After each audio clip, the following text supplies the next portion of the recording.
I'm going to give a few tips that, of course, is not all-inclusive. I'm probably going to forget something, but a few tips on how to get here that might help somebody make their journey a bit more comfortable.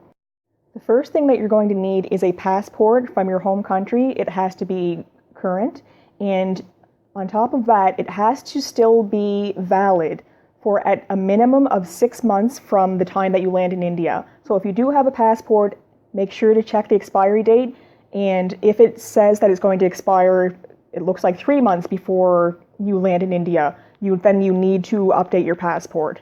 That's something that happened with my husband and I. The expiration date on our old passports was going to be less than the 6 months that was required before we came. So even though my husband and I had valid passports, we still needed to go back to Passport Canada, to the passport office, and update our passports before we were able to come. You will need a visa to travel to India. We chose to get an e-visa. You can go online to get an e-visa. It's extremely fast, at least for us. It took, I would say, less than 24 hours for it to be approved. It was a little bit stressful for us to try to work through just the process, just because I worried about messing things up. And there's some wording on that site that kind of threw me off. For example, one question was, what is your country ID? And I had no idea what that meant. And then I looked it up, and they meant your social insurance number. So it's something to consider. We went on to indianvisaonline.gov.in, and I'll make sure to put a link to that in the description bar below. I would recommend that anybody go there. It was quick. We were charged $50 Canadian for the e-visa application process, but you should make sure to check that out for yourself, because they might change the price as the years go by. I'm not sure when you're going to be watching this. So right now it's 2017. We paid $50 Canadian for ours. If that price depends on which country of origin you're applying from, so if you're from a different country, there might be a different fee, so make sure to check into that. But I would recommend that anybody just go on to that website. It's legitimate. There are many sites out there that say that they will take your information and send it off for you. I guess they're trying to say they'll simplify the process, but they charge a fee as well. And in my opinion, there's no need of doing that. It's really easy. You do need a few basic computer skills, like how to take your own photo. And our photo had to be in front of a plain background. So that was fine. We just stood in front of one of our doors. It was a white door. But we had to format the picture properly, so it was the proper pixels. So that is something to consider if you don't have any computer skills at all. Maybe you want to take the help of somebody that you know who does, just so that it's a little less stressful for you. But those few small things aside, I would highly recommend anybody just go on to that website to get your e-visa. You can also get a medical e-visa. That, I think, requires a letter from a hospital, and it's for a longer length of time. So that's something to consider as well if you would like to look into that. I think, though, with a medical e-visa, that it would take longer to process. With a tourist e-visa, and that's what we got, we are allowed to stay in the country for 60 days at a time. And so we were able to stay for 60 days, which was more than enough for what we needed. And then you're able to leave the country and then come back at some other point in time. I think it's up to 2 or 3 times. I'm not quite sure about that, so look into that for yourself. A friend of mine gave me an amazing tip. She said, when your e-visa is approved, then you will get an email saying that it's been approved. And she made a mistake where she printed off the confirmation email and tried to get on a plane, but that wasn't the actual document. So when your e-visa is approved, you'll get a confirmation email, and then it's up to you to read through the email, follow the link. It will take you back to the website where you applied for the e-visa, and then you're able to actually see the e-visa document and print that off. So make sure to do that. I would recommend that you print off multiple copies. Well, one reason for me, I was worried about losing one of our e-visas, and then I didn't want to have a kerfuffle with that. But also with my doctor, he required that I give him my medical documents, and that was fine, of course, and also a copy of my e-visa. So I had a few copies of my EVs, and I was able to just give him one, and that was no problem. I think I should also say that before we came, we chose to have vaccines. I think we had typhoid and malaria. We had made sure that our measles, mumps, rubella was up to date. We had another vaccine that I can't quite remember. And this is a personal decision, and travel vaccines are not cheap by any means. At least they weren't for me. You might want to consider making sure that your vaccines are up to date, or taking some travel vaccines as well, because you certainly don't want to come to, a different country and you get sick with something that maybe you could have prevented by taking a travel vaccine. I've talked lots about this in my other videos, but I do understand that some people might not watch all of my videos or might not see some of the things I've talked about. So this is just a summary of some of the things I've talked about before. You, of course, will need a way to afford the trip. That could be a loan through a bank or a credit union, or you might just have the money. You need some way, of course, to afford the trip. That's very, very important. When you come, you're going to need to have some spending money in Indian rupees. And my husband and I hit a snag. We bank at 2 separate banks, but neither of our banks carried Indian rupees. From my research, I learned that the Indian rupee is a closed currency, so I think that means maybe you can only get it here, although maybe with other countries or other banks you're able to get the currency. All I know is that I was very surprised, but when I went to my bank, and they were not able to get rupees, so I wasn't able to have spending money here. Luckily, my doctor helped me with that. I can't say enough about how helpful that man is. But typically, you should have some sort of spending money, Indian rupees, before you come, because you might need to catch a cab or an Uber to get back to your hotel or wherever you're staying. And of course, you can't pay them in your home currency.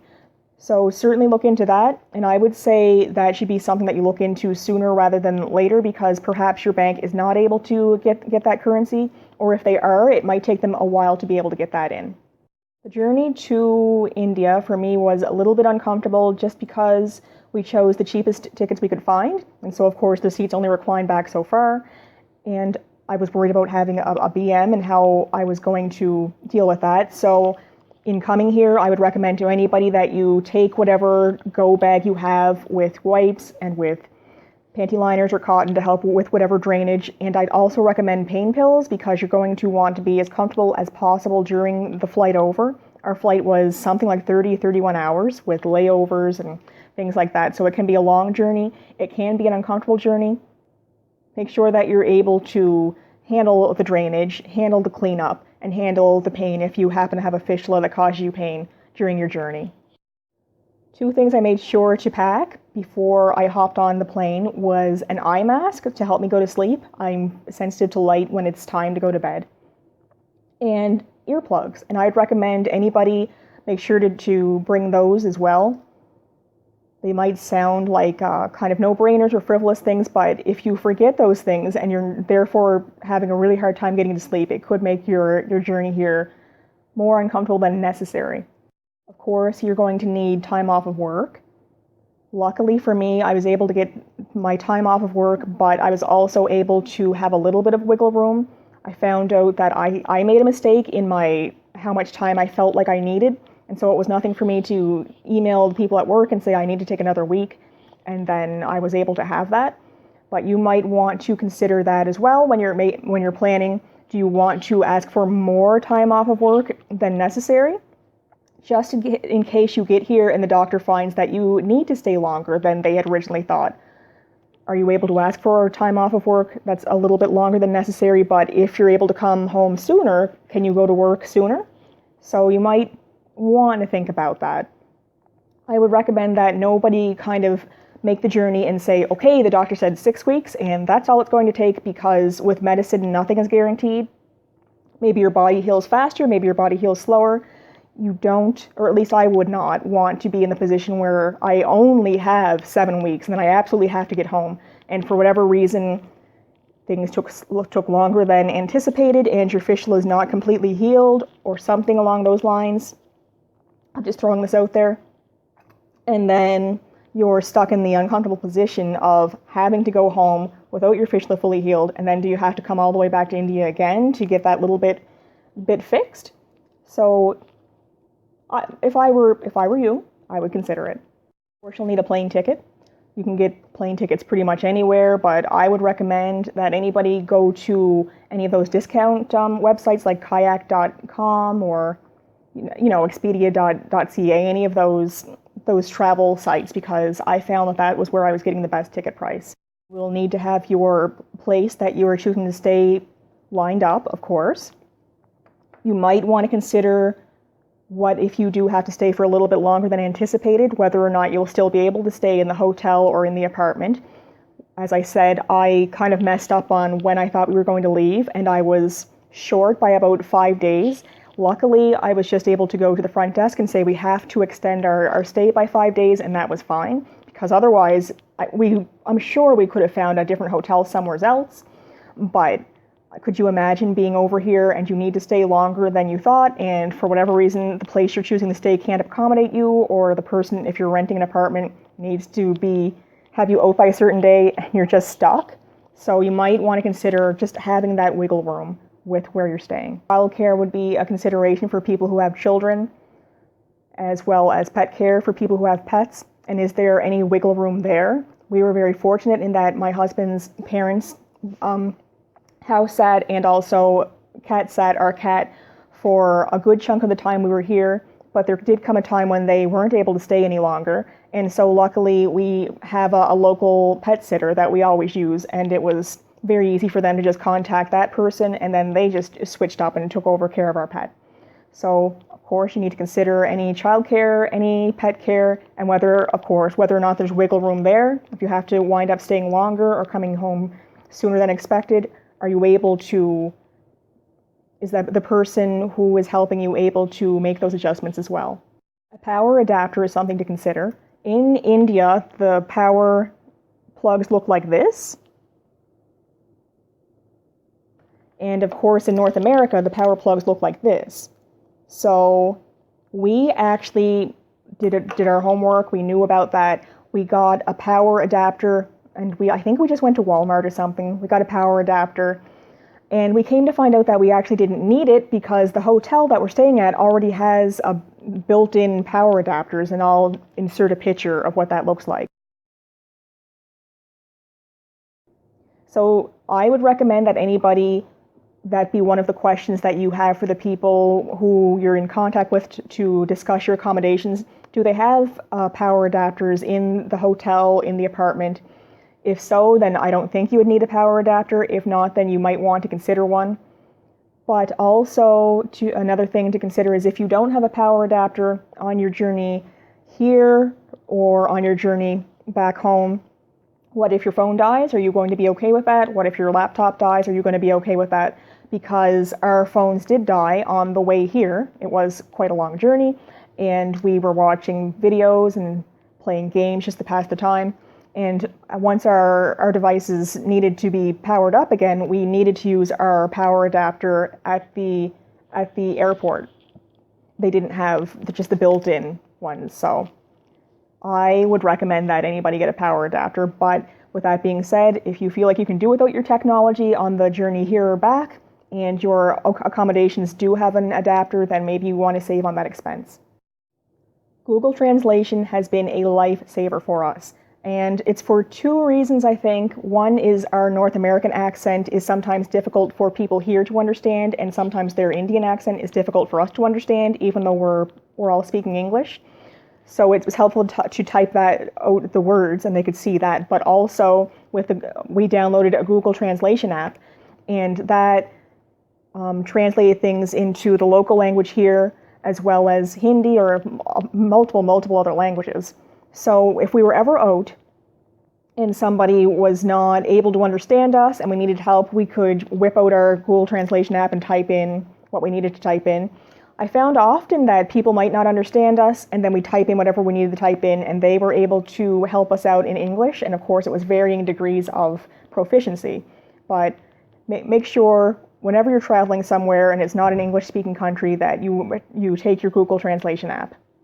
Or any other translation app. I don't just want to pump Google, but that was the easiest one we found. It was great, but just any translation app. I'm not sure how other translation apps work, but with Google Translate, we downloaded the local language. And so when we were out and about in Pune, and if we needed help, we could just use that and not have to worry about being online. So whatever app you choose to go with, you might want to consider that as well. Does it need internet access in order to work? And if so, do you have mobile data? Are you willing to use it for that or not? I recommend to anybody that you choose a place that has good access to the internet. Our hotel has great Wi-Fi access. We have multiple devices. Often we're just kind of sucking up their Wi-Fi with 2 or 3 devices on the go. Don't judge us. You might want to consider that as well. I would say that you need internet access as a way to communicate with people back home, but also as a way to pay your bills. Because if you're coming to India for Kshar Sutra, it's going to be most likely for a decent length of time. So you would need, or at least I did, need to pay a way to pay your bills back home. And if you're doing online banking, of course, that would be the way to do it.